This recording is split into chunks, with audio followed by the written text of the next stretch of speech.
Dicen en latín una frase que aprendimos de la primera lectura: semel pro semper. Semel pro semper.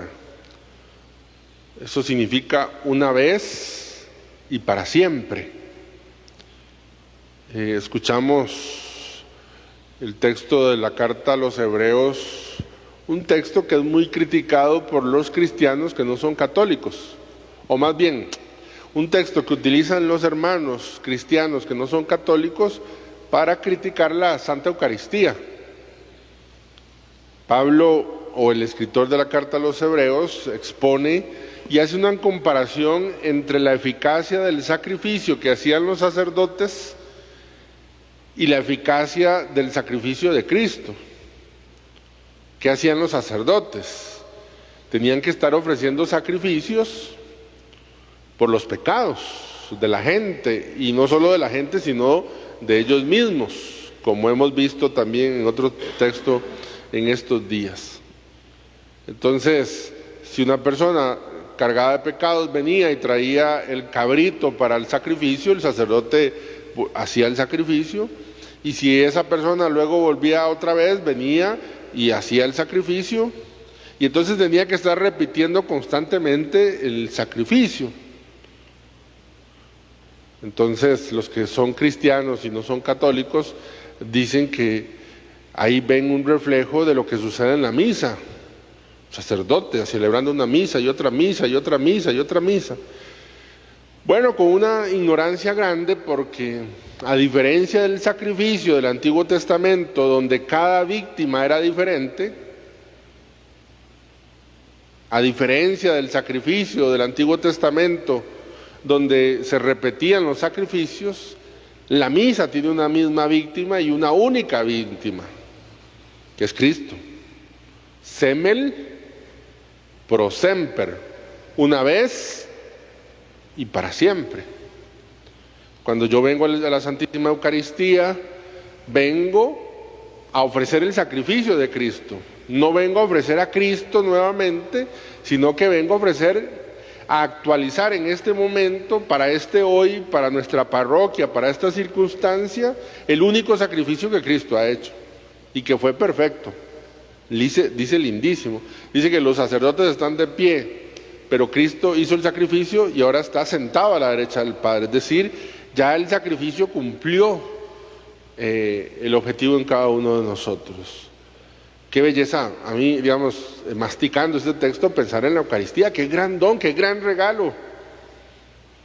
Ahorita ustedes, los que estamos aquí, estamos viviendo el único sacrificio de Cristo.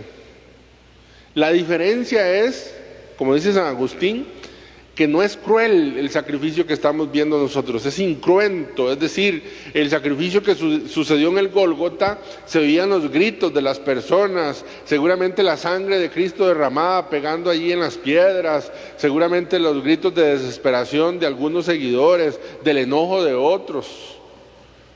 Eso mismo sucede en cada Eucaristía, porque traemos el único sacrificio y lo actualizamos, solo que de manera incruenta. Nosotros no vemos la sangre pringada aquí. Yo creo que no podríamos soportar ante nuestros ojos repetir visiblemente lo que sucede en el altar. Digámoslo, si me lo permiten, yo siempre trato de explicarlo así. La misa, digamos, si esta fuese la misa, no me preocupe. Permítanme digamos que esta es la misa, este es el sacrificio que Cristo hizo aquel Viernes Santo. La misa no es agarrar este libro y fotocopiar varios libros como este. La misa es que por el poder espiritual que tenemos, vamos a aquel Viernes Santo y traemos a este Viernes Santo aquí. ¿Sí soy claro? Y entonces lo que va a suceder en el altar es el semel pro semper, una vez y para siempre. La única diferencia, o más bien una de las grandes diferencias, es que este sacrificio de Cristo es perfecto. alcanzó para los pecados antes de que Él viniera, los pecados de la gente que existía durante su presencia en la tierra y los pecados de las íbamos a vivir después de que Él viniera. Semel pro semper, una vez y para siempre. ¿Qué sería de nosotros si Dios nos concediera el don espiritual de poder vivir cada Eucaristía con esa mirada de ese único sacrificio de Cristo?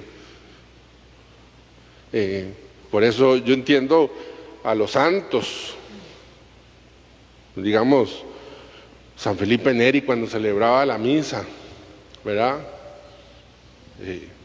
Elevaba el cáliz y se iba ahí, seguro Dios le daba una mirada espiritual diferente y contemplaba a Cristo. Tuvo que dejar de hacerlo, por cierto, porque en uno de esos éxtasis, una señora, no, era hora y media y ahí, imagínense que el Padre Toto entré en éxtasis y yo aquí elevado el cáliz y ustedes pensando la novela, más o menos. ¿Sí? Y entonces dice que la señora le dijo luego al padre Pío, a San Felipe Neri, le dijo: muy bien, padre, usted puede ser muy santo, pero cuando le vayan a dar esos éxtasis, que se lo dé cuando esté rezando solito. Aquí hay otra gente en misa y necesitamos irnos, por favor, ¿verdad? Ay, que Dios nos concediera esa mirada. Yo les he contado que al no tener esa mirada, a veces hay que hacer algunos esfuerzos. Cuando yo estoy limpiando el cáliz, al final se me viene a la mente, una escena de la Pasión de Cristo. Tal vez, disculpen pero me ayuda. Cuando en aquella escena está María Magdalena con un trapito limpiando el piso donde Jesús fue azotado. ¿Sí lo recuerdan o sí lo tienen en mente? Bueno, yo a veces cuando estoy purificando el cáliz, pienso que tal vez justamente como María Magdalena, limpiando allí donde se ha derramado la sangre de Cristo, una vez y para siempre. Una vez y para siempre. Y en ese una vez y para siempre estuve yo, porque estuve en el corazón de Dios, en el semel pro semper de ese Viernes Santo. Moría por mí, por mis pecados. Por eso faltar a misa dominical es pecado, es porque Cristo en aquel sacrificio donde se sacrificaba por mí, lo está haciendo por mí y yo en la playa. Lo está haciendo por mí y yo en el partido de fútbol. Lo está haciendo por mí y yo atendiendo las visitas. Semel pro semper.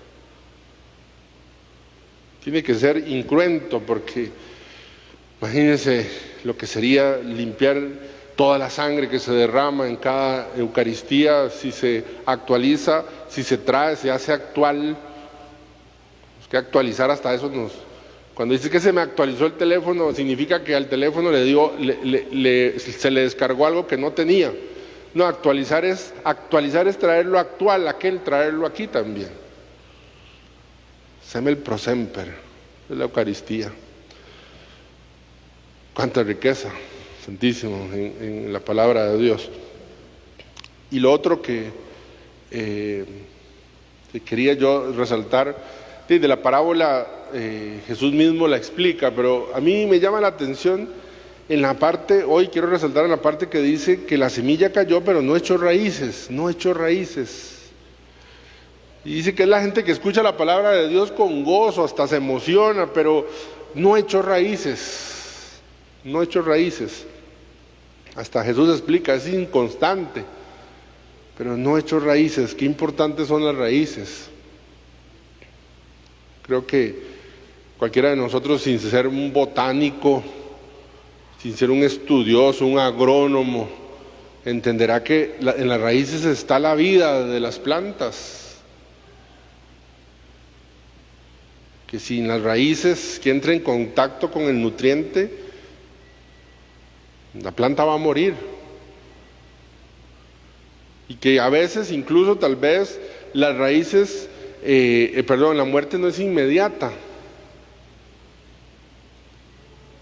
A veces tal vez podemos ver el árbol que todavía está ahí de pie, pero las raíces ya se secaron. ¿Cuál va a ser el futuro de ese árbol?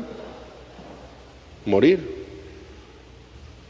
Incluso puede haber plantas que todavía vemos algún fruto, más o menos, y las raíces ya están podridas. Por eso hay que hacer una revisión de nuestras raíces, no de nuestras emociones. Porque Cristo dice que es que hasta escucha la palabra con gozo, si no es la raíz. ¿Cómo está la raíz?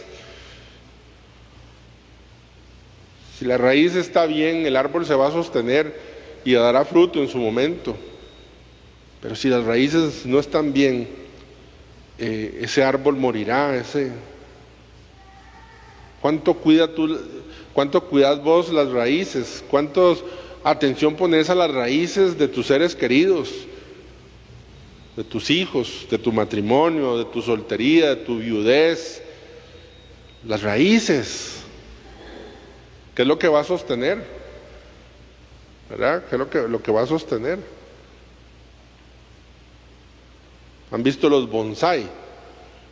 Que esa técnica japonesa, qué belleza. Y sin ser especialistas, sabemos que el bonsai, que son esos arbolitos en miniatura, ¿cómo hacen para que esos arbolitos se queden en miniatura? Bueno, la técnica tiene que ver con saber amarrar las raíces y no dejarlas extender y no dejarlas crecer. Qué importante es las raíces, que al punto que puede hacer que algo no crezca, que quede pequeñito. Y así vivimos un cristianismo bonsai, porque no cuidamos las raíces o los tenemos amarrados.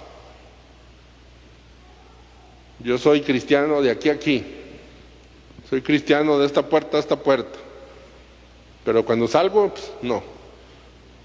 Soy cristiano en el grupo de lectores de la parroquia, y más o menos, pero en el grupo que está a la par, que es desde los compañeros de trabajo o de la familia, ahí no soy cristiano. Cristiano bonsai, no tiene raíces.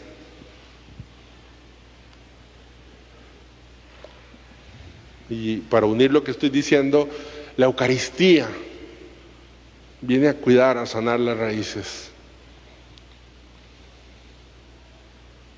Sembramos, dice.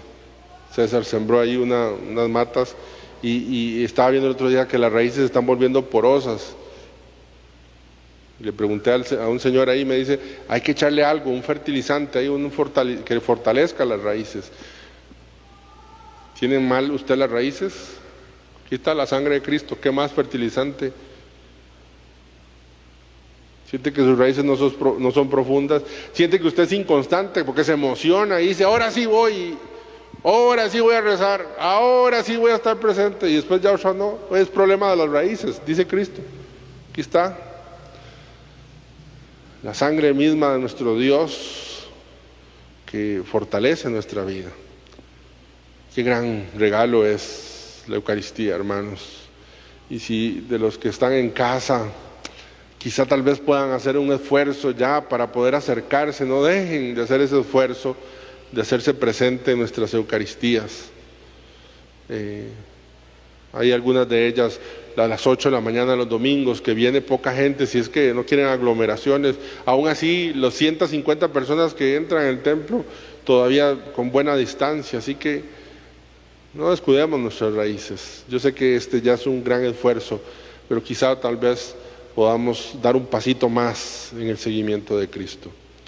Vamos a seguir con nuestro sacrificio, el único, semel pro semper, una vez y para siempre. Bueno, gloria al Padre, al Hijo y al Espíritu Santo.